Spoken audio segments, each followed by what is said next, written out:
सिंहासनगता नित्यं पद्माश्रितकरद्वया शुभदास्तु सदा देवी स्कन्दमाता यशस्विनी।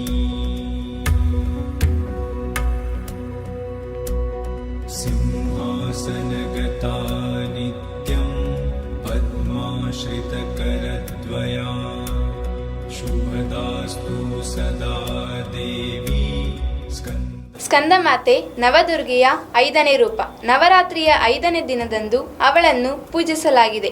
ಸ್ಕಂದಮಾತೆಯನ್ನು ಸಿಂಹದ ಮೇಲೆ ಸವಾರಿ ಮಾಡುತ್ತಿರುವಂತೆ ಚಿತ್ರಿಸಲಾಗಿದೆ. ಸ್ಕಂದಮಾತೆಯನ್ನು ಪದ್ಮಾಸನ ದೇವಿ ಎಂದು ಕರೆಯುತ್ತಾರೆ.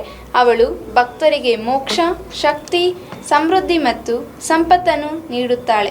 ಸೂರ್ಯನ ತೇಜಸ್ಸು ಹೊಂದಿರುವ ಸ್ಕಂದಮಾತೆ ತನ್ನ ಭಕ್ತರ ಎಲ್ಲ ಆಸೆಗಳನ್ನು ಪೂರೈಸುತ್ತಾಳೆ. ಭಗವಾನ್ ಸ್ಕಂದನ ಮಾತೆಯಾಗಿ ದುರ್ಗೆಯು ಅವತರಿಸಿದ್ದರಿಂದ ಸ್ಕಂದಮಾತೆಯೆಂದು ಪ್ರಸಿದ್ಧಿಯಾಗಿದ್ದಾಳೆ. ಸ್ಕಂದಮಾತೆಯು ಬುಧ ಗ್ರಹದ ಮೇಲೆ ಆಧಿಪತ್ಯವನ್ನು ಹೊಂದಿರುತ್ತಾಳೆ.